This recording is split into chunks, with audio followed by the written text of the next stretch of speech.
Okay, and we are live. ¿Qué tal, amigos? Stuart here from Spain Speaks with this evening's live stream. It is 7:35 p.m. on mainland Spain. It is 6:35 p.m. in the Canary Islands and 6:35 p.m. where I am today in Portugal, looking at some of the main stories that have caught my attention in the press, of course, and also some comments that have been left on the channel in recent times by viewers. That's right, the usual format. Then in the second half of this evening's live stream, we'll go into the chat section, check out what is happening there, and say good day to the people in the chat section. Now, straight into the news. And some worrying graffiti has been seen in Manacor, I think it is, on the island of Mallorca, the second biggest city on that island, the home of Rafa Nadal, and political parties worried about what is happening there now. And as we can see here, the PP political party is criticising the worrying proliferation of tourism-phobic graffiti in Manacor. The PP party in Manacor has warned of the worrying proliferation of graffiti with tourism-phobic messages such as "kill a tourist" in the different population centres of the municipality.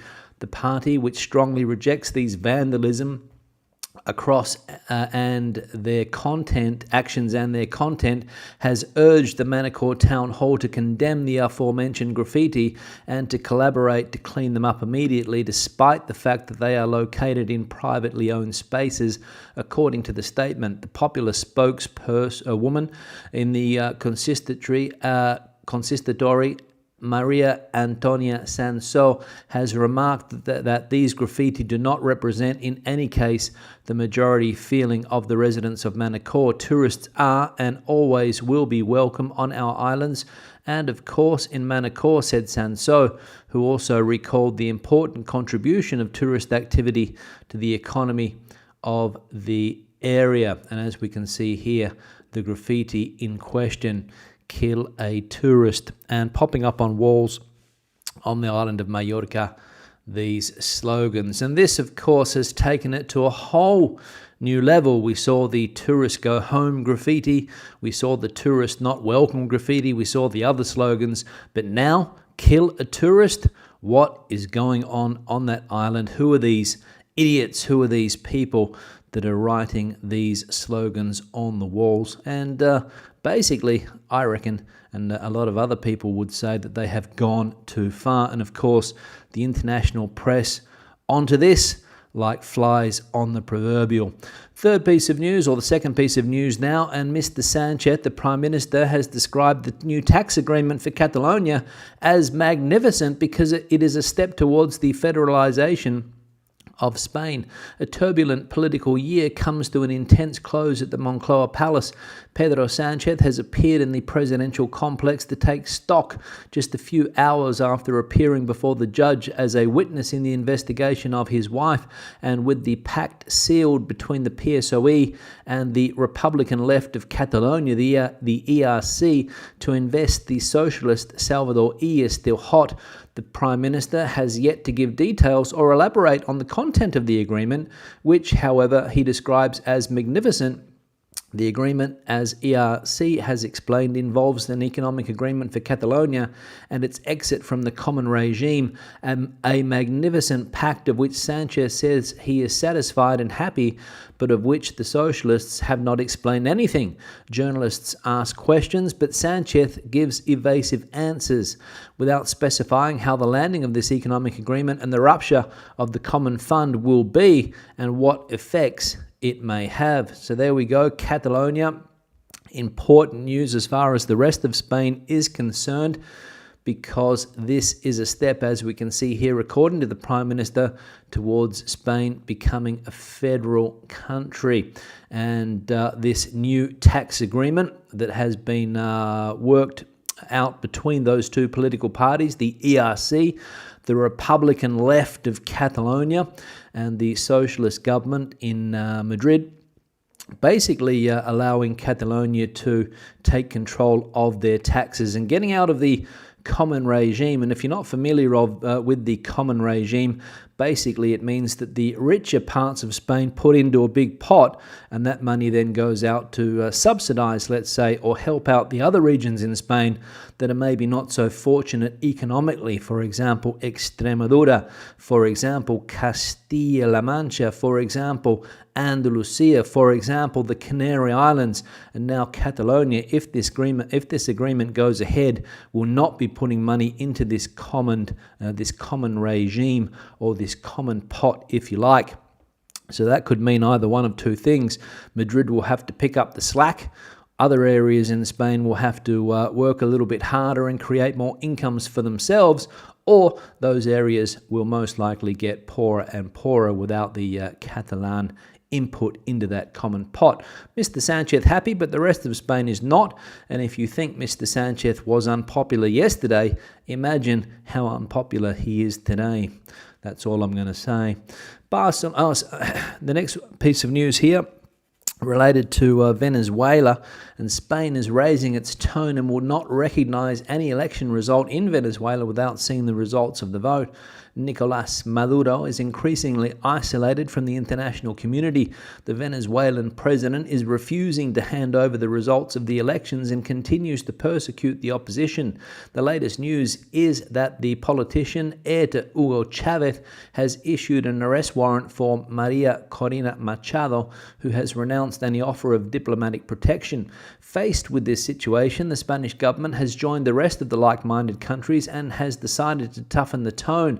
Pedro Sanchez, president of the Spanish government, said this morning, transparency in the electoral count is imperative in order to be able to recognize the results. The minutes of all the polling stations must be verified, he said. So Spain tipping in to the complex situation in Venezuela. Mr. Maduro not willing to give up power there, threatening to put opposition politicians into jail, which has been done before, of course, in that country. Nothing new there. And Spain raising its tone.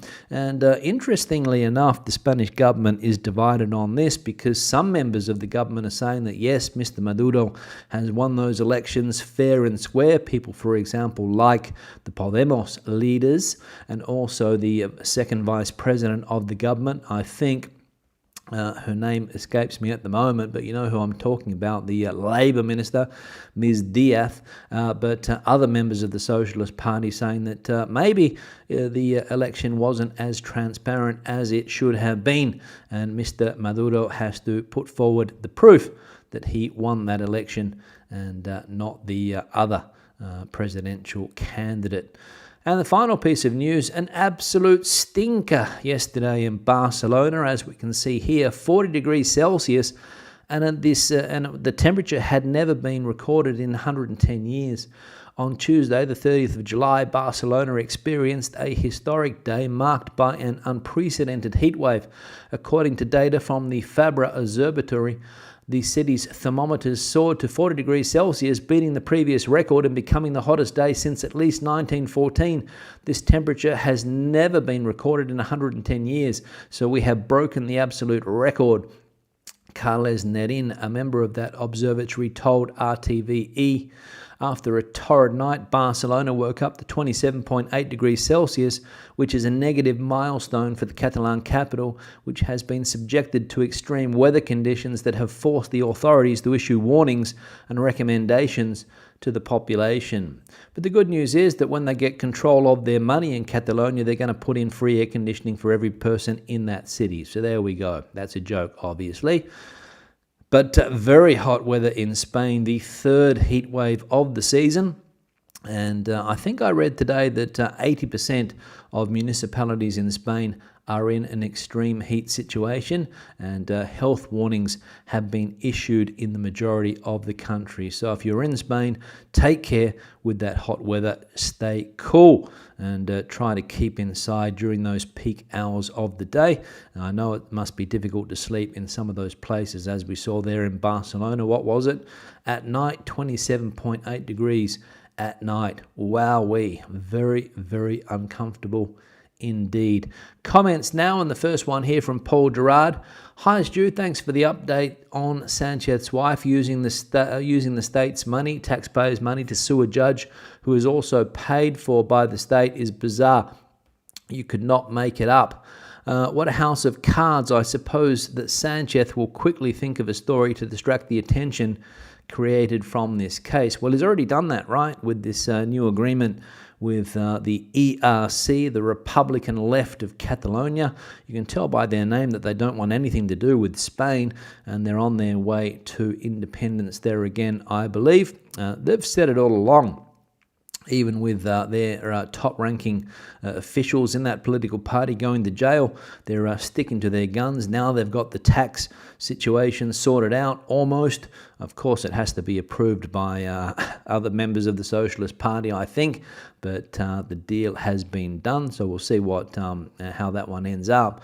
But the Republican left of Catalonia, we can see in that comment there, taking the spotlight, or this new agreement, taking the spotlight off Mr. Sanchez, who, as we know, yesterday had a meeting with a judge, but he declined to give a statement regarding the affairs of his wife, and today announcing that, and also summing up the political situation in Spain over the last 12 months or so, Mr. Sanchez today. So thanks, Paul, for the comment. Next one here from Miller. 2.8% inflation. Have any of these officials been to supermarkets lately? Not sure, Miller. Don't know if the politicians in Spain shop like we do at shopping centres and supermarkets. I have no idea. But that was the official figure released yesterday by the National Statistics Institute, 2.8% inflation. And obviously, I think we saw that it was brought down by a reduction on VAT on electricity prices, I think, or gas prices, or one of those things. Gas or electricity, don't know the exact one. One or both. And that's what brought inflation down, apparently. But some things still very high, and people doing it tough when they go to the supermarket. But obviously, politicians excluded from that. Another one here from, let me check, from Lee. Money is thrown around like confetti in Spain. Our alcalde, mayor, is proud of spending 460,000 euros for a bus terminus. The design is totally unsuitable for both winter and summer, with travellers subject to the elements. Oh dear, oh dear. Yes, Lee, thank you very much. In the past, I know that this was a problem. I thought that more fiscal responsibility, or more responsibility when it comes to handling taxpayers' money, would be the norm in Spain, but obviously in your town, no. 460,000 on a bus terminus that doesn't protect people from the elements. Wowee, you would think that they would get that right, but obviously that's not the case. There were white elephants all over the country back in the late 2000s, 2005, 6, 7, 8, when spending was out of control. Money in Spain was like confetti, as you said there, and surprised to see that it's still happening, and people are not able to stop these things from happening. But as we know, people don't really participate in the political system all that much. People get on with their lives, and these things pop up, and not many people are in opposition to them. So it is strange, but it's still happening apparently, and we'll see if we get any other of these strange things pop up with taxpayer money. No doubt it will happen, but thanks for the comment, Lee. One here from Marsha. Always book directly with the hotel, as very often they offer incentives for booking directly with them. It's worth asking when you contact the hotel. If the reception staff can't help, Google the name of the CEO and send an email to them. Yeah, thanks, Marsha. Don't know whether you need to email the CEO of the hotel to get a room.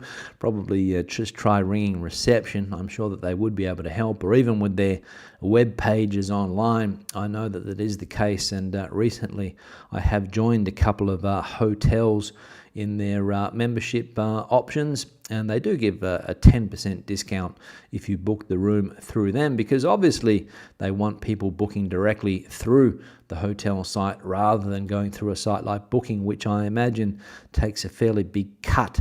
So it is true. When I was in Santander, I joined the hotel group membership club. When I went to, where was it, A Coruña last year, or even Vigo, I joined that club as well, and you do get discounts, as Marsha pointed out there, and competitive rates, maybe 5 or 10 euros cheaper than you find it on booking. So thanks, Marsha, for the advice. Another one here from AO Truba. Hi, Stuart. Just watched your Logroño video. I know it's been 5 years since you visited this lovely town. Just the question. So did you move to Logroño? Or do you still live in Madrid? I haven't made up my mind yet about retiring in Spain. I live in Colorado, USA. I have watched many of your interesting videos. Thanks for the comment there. And the answer is no, I have not moved to Logroño in the north of Spain. I did that video around 5 years ago. Nice city it was. I know that there are some people that have moved to Logroño. Some foreign residents have moved to that city. I saw an article in the press here about some TikTokers from the States who moved. I think we even mentioned it on the channel. They moved to Logroño and enjoying life in that city. A small city in the north of Spain, wedged in between Castilla y León and also the Basque Country, and with a nice river flowing through the city, the Ebro River. Can't swim in it there, I don't think, but it adds something to the city nonetheless, and a fantastic food and drink culture in that city. Would I move to a place like Logroño? Personally, I wouldn't move there because I need the coast. But for people that don't have that as a priority, the coast, a fantastic city in Spain is Logroño. Small, manageable, all of the services that you need. And as I said, that food and drink culture, a standout in that city. Of course, one of Spain's main wine growing areas is La Rioja, and that's the name of the autonomous community where Logroño is located. Logroño, of course, being the capital of La Rioja, if that makes sense. And of course, Rioja wine, probably the most famous Spanish wine, I would say. Rioja. And the final comment here from Kay. Strange why Spain has the digital nomad visa when Spaniards cannot compete for housing due to low salaries. Yeah, thanks, Kay. They're asking the same question here in Portugal. Why do we have all of these visas where people richer than us can come and live, use our services, and force the prices of everything up? And I'm sure that in some parts of Spain they're starting to ask the same questions. We saw with the golden visa, that's apparently scrapped. Mr. Sanchez announced that was going to be scrapped sometime in 2024 because of the same issues. House prices being forced up was one of the reasons, and the digital nomad visa, because basically the conditions of the digital nomad visa is, in Spain at least, is that you need to earn twice the minimum salary. So you're already coming into the market earning a lot more money, or having a lot more money in your pocket than the locals, which means that you can you get access to decent housing because you've got a decent salary. You can go to restaurants and pay the prices. You can pay more expensive prices for things like coffee, and other food items. And I mentioned maybe last week or the week before, in Portugal, this is an issue, and they're trying to scrap that visa here, because of the same problems. Portuguese people are complaining that all of these fancy digital nomads are roaming around the city with more cash than them, and their salaries don't go up, but they've got the cost of living crisis and all of these issues, and so they're annoyed. So I imagine that it will be scrapped one day, not sure exactly when, but when the public outcry becomes loud enough, governments will no doubt react to that. Thanks, Kay. Now, into the chat section I'm going to go. Before I get there, I'll just put the like icon on the screen. There we go. If you haven't hit the like icon yet, we're currently at 54.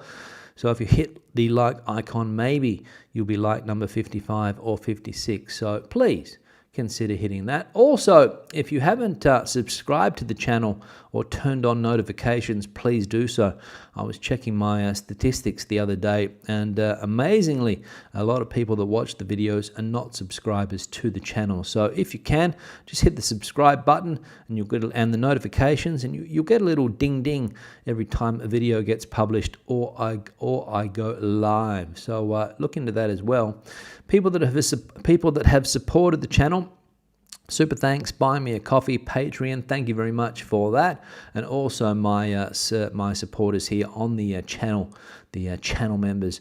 Thank you very much for that. Also, now straight into the chat. Let's have a look at what's happening here.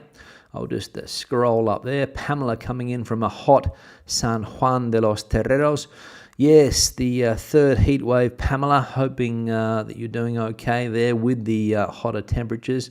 Trying to stay cool. Got the air conditioner on if you've got one, or a fan. A friend of mine recently put in a ceiling fan, trying to keep the house a bit cooler, and says that it has made an improvement, which is good to see, in his Madrid apartment, which has been very hot over the last week or so. Very hot. Don't think it's got below 37 degrees Madrid for the last 10 days or so, maybe even longer. Marianne coming in from a cool part of the world, 21 degrees in San Diego on the coast. Warmer later, bit warmer later in the day. Ocean breezes are welcomed, and fireworks from SeaWorld. John coming in from a warm Essex, UK. You know that if it's warm in Essex, it's probably warm in a lot of places as well. That's all I'm going to say there. Thanks, John, for tuning in. Paul Gerard coming in, hoping that we're well in the community. Thanks for that. Exploring with Jen, who sent me some articles earlier today. Thanks for those, Jen. I'll check them out. Greetings from a hot Valencia also. Antonio Mark is coming in from San Antonio, Texas. Hot, 33 degrees there. Thanks, Antonio. Janet coming in from Oxford, I think it is. I think that's where Janet is currently. City of the Dreaming Spires, hot day there. What else we got going on? Rich D, g'day Stu, good day Rich. These places live off tourism, do they not realise that? Yeah, that's the debate, isn't it? A lot of the people that are complaining obviously don't live off tourism. They're students, no doubt, politically active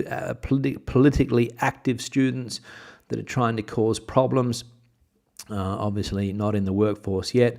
Or they're public workers. That could be another thing as well. Or they're unemployed. Either one of those three.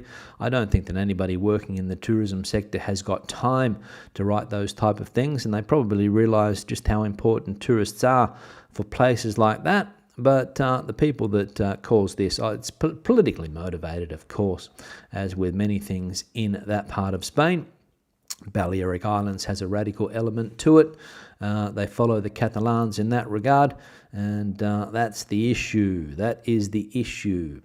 Kev coming in from the Costa Cálida down there in Murcia. I remember there used to be a Costa Cálida radio station that I used to do a report for some years ago. Don't know whether that's still going or not. Night off from the renovation. Kev's renovating his home at the moment. Have a good one, Kev.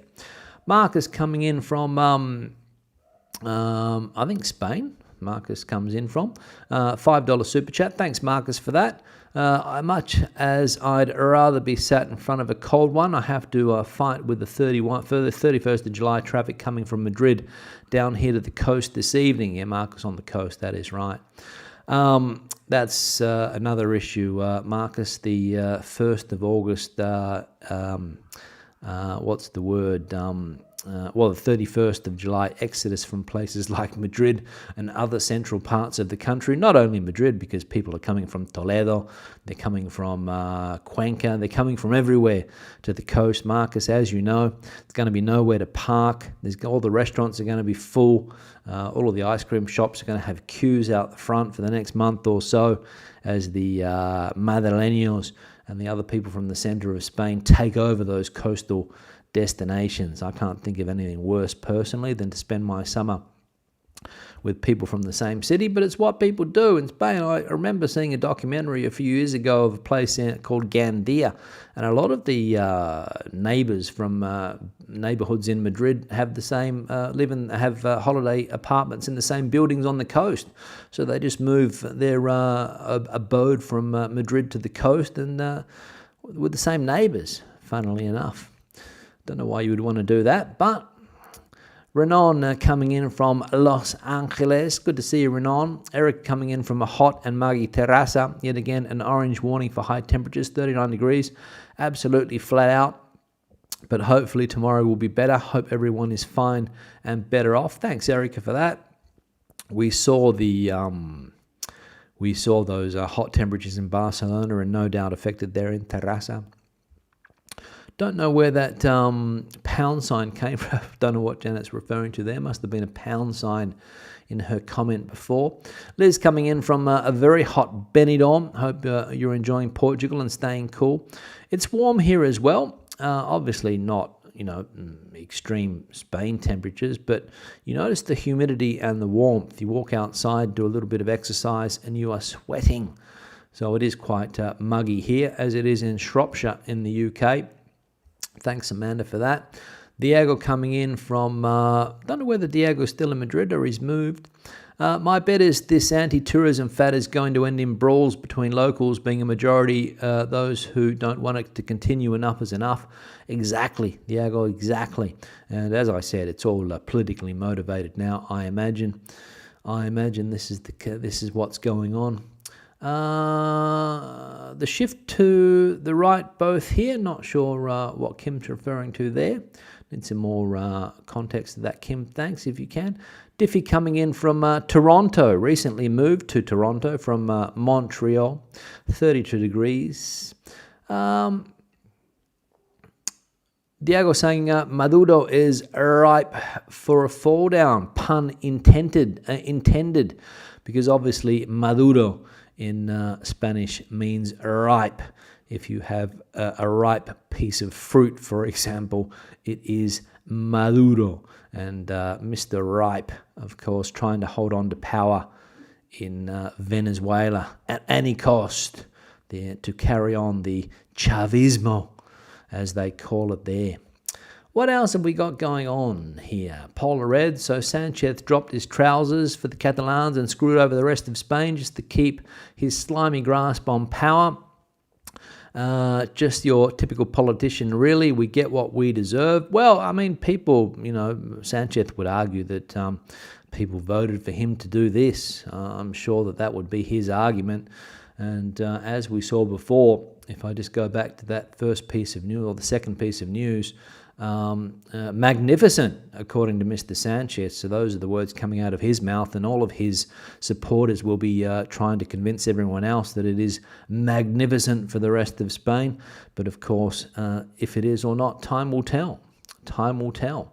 But as I said, if you think he had some enemies yesterday, imagine the enemies that he has today. Mr. Sanchez, people not happy in the rest of Spain. Even some high-profile members of his Socialist Party speaking out against that today. So we'll see how this one ends up. It's just an idea at this stage. I don't think anything has been set in stone. So we'll see if he gets this one over the line. But as we know, Mr. Sanchez tends to get things over the line. Yusuf, many parts of Spain are getting much too hot. Only the north is somewhat bearable for now. But that hidden gem is seeing an influx of non-Spaniards buying up properties. Yeah, Yusuf, thanks for that. The problem with the north of Spain is that for 9 months of the year you can't. It's wet and cold. So the other parts of Spain, if you take away these hot summer months, so places like Murcia, okay, it's 41 degrees there today. But in Murcia, it's always in summer 38 plus. Valencia, also quite hot in the summer months, hot and humid. Madrid has been hot ever since I've lived there in the summer months, 2 or 3 months, extreme. But the north of Spain, come October, November, December, January, February, March, April, May, forget about it. You just have to walk around with an umbrella, not even with that because it's windy as well. So you're walking around with just getting wet for 9 months of the year. So, yeah, people are going there in the summer months, but the rest of the year, not really. Not really. I don't think many people are thinking of taking a holiday in Galicia in December. But the hot summer months, maybe. But the rest of Spain, Madrid, the winter months, sun shines.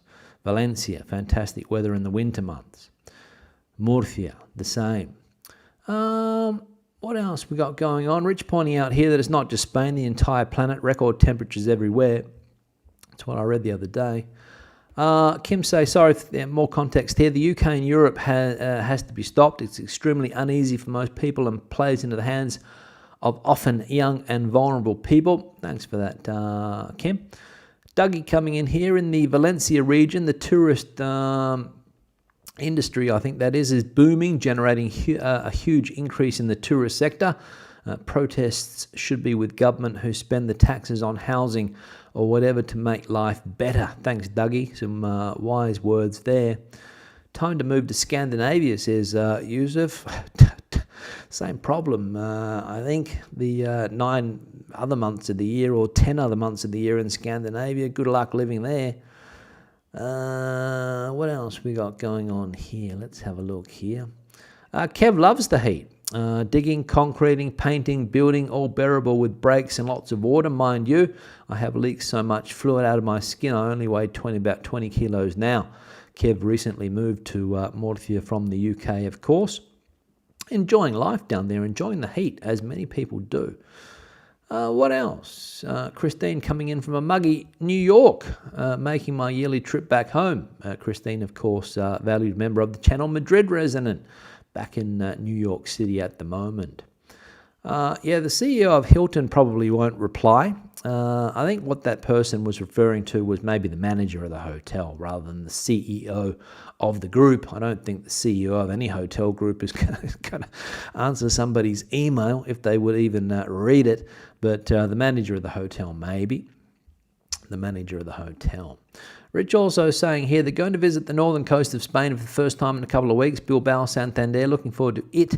Other than the Guggenheim, any place I shouldn't miss visiting.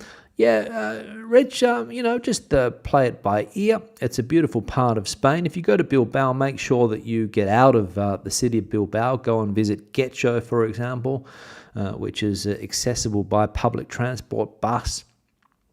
You can also go to other towns in the Basque Country along that coastline close. Mundaka, for example. You could go to, I can't remember the name of the place, but it was a famous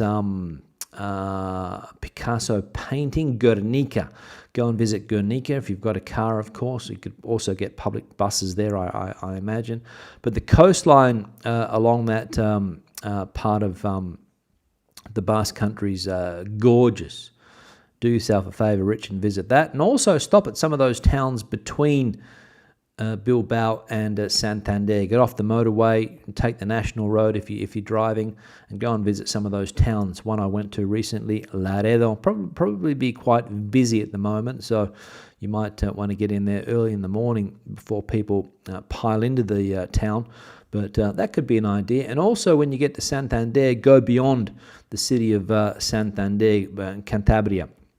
Go to places like San Vicente, if you can, or Comillas, or the other name escapes me, Santillana de Mar, for example. All of those places up there, worth a visit, Rich. Dusty, utter lies. It's been above 40 degrees in Barcelona many times. Where do they come up with this crap? Well, I don't think that they just publish those things just because they're trying to create sensationalist headlines. According to you, it's been 40 degrees in Barcelona many times. There we go. I don't know. So why would they say that if it's the first time in 110 years in the national press? If somebody like you, Dusty, comes along and says it's not true, it happens all the time. Interesting. What else we got going on here? Currently 25 in South Wales. In Madrid, I'm going to say, Dusty, in Madrid, it doesn't get above 40 degrees very often. It's 38, it's 39, it's 37 a lot of the times, but it doesn't often get above 40. And to get above 40 in a city like Barcelona with the humidity there would be unbearable. So, I don't know. In Perth, where I come from, it gets above 40 maybe once every summer, maybe twice, if you're lucky. And that's Perth. It's a hot city. Barcelona, I don't know.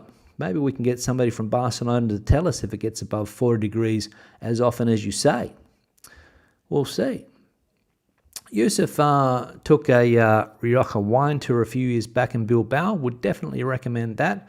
Absolutely, Yusuf. If you like wine, the Rioja from the Basque Country. I mentioned before the autonomous community of La Rioja, but there's a part of the Basque Country which borders that, and it's called Rioja Alavesa, I think, and it's some of the best Rioja you can drink. So do yourself a favour and try some of those ones out. Fantastic wines. How many digital nomad visas are even issued? Maybe 100? Don't know on the exact figures there, YD.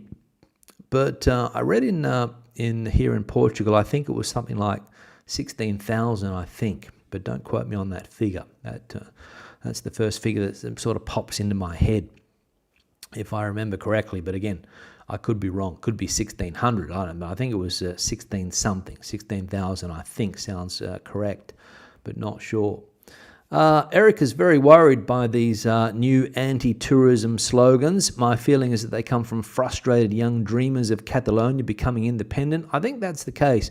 Politically motivated. I remember a few years ago, Erica, that group of radical Catalans, I can't remember their name, I can't remember their name exactly, but Coop or something was it, or something like that, who basically, were going into restaurants and spraying people with purple dust and things like that, putting up all of these anti-tourism slogans. Yeah, those are the people behind it, no doubt. What else we got going on here? Let's have a look. Christine says that her attorney alone has received 10 requests for assistance with the DNV in the last few months. There we go, the digital nomad visa. Evo coming in from Malaga, 40 degrees there today, more tomorrow, possibly 43. Now, 43 degrees in Malaga, for example, is unbearable heat. It is unbearable heat. 35 in Malaga is unbearable heat. So good luck with that, Evo. I hope you can try and stay cool, because even the air conditioning units suffer with that type of humidity and that type of heat. Bob saying, valued member Bob, of course Sanchez will agree to the Catalonia tax request. The problem for the poorer parts of Spain will not surface for a few years, but by then Sanchez will be long gone and on his pension. Absolutely, Bob. Like all former politicians, they pop up every now and again, but they never take responsibility for some of the stupid decisions that they have carried out over the years. What else have we got going on here? Diego's in Madrid, hasn't quite gone to... I thought he was going up north. That's why I asked the question. Not yet. Thanks, Diego, for that. Albuquerque. Is that Albuquerque in the US or Albuquerque in Spain? 30 degrees. I reckon the Albuquerque in Spain would be hotter than 30, considering where it's located. Charlie 41 there today in Murcia, and again, only the strong will survive. Yeah, 41 degrees there. I think it has to be over 39 in Murcia for the warnings to be activated. Dry heat, that's the secret, right? So it's bearable. On the coast is different, as we know. Eric is saying that probably Sanchez is playing ERC versus Junts. Yeah, I think that's what he's doing. The idea is to keep Puigdemont out of the picture. That's the idea. But of course, he needs Puigdemont's support at the national level. So I don't know how far Mr. Sanchez is going to go, to be honest, if he doesn't have Mr. Puigdemont's support. So we'll see. Better weather in Essex today, 30 degrees there. A bit cooler, unbearable yesterday, 30 degrees in the van. Polar Red coming in. Needs the votes to stay in power, replying to Erica there. Pretty warm near Granada, according to James, trying to finish the renovations on the home. What else? Let's have a look here. Thanks, Stu, says Rich. You're welcome. Check out that whole area. Take your time if you can. Just drive around. Enjoy that part of Spain. Hike Ranger saying that he goes to Tenerife every winter. It is unfortunate the locals can't share all the wealth these hotels and businesses pull in. Yeah, that is the issue, right? That is the issue. What else we got going on here? Let's have a look here. Let's have a look. What else? Let's have a look. The anti-tourist aren't extreme. Communist, are they by chance? Yeah, I think you're probably fairly right with that summary, John. What else we got going on here? And 41 in Granada, according to James, tomorrow. That is also going to be quite warm for that part of Spain. So I imagine that people are doing it tough. People that don't like the hot weather. I've got no problem with daytime hot weather. It's the nighttime hot weather that gets me down. So, but here, luckily, I'm able to sleep well, so we don't have that issue at the moment. But you never know what the future holds as far as these weather conditions are concerned. On that note, I'm going to wrap this live stream up. I'll be back again tomorrow with another one. Hope to see you there. We've been going for 40 minutes today, so quite a long live stream. It's been a pleasure as always. Hasta luego. Hasta entonces. Adios. Bye-bye.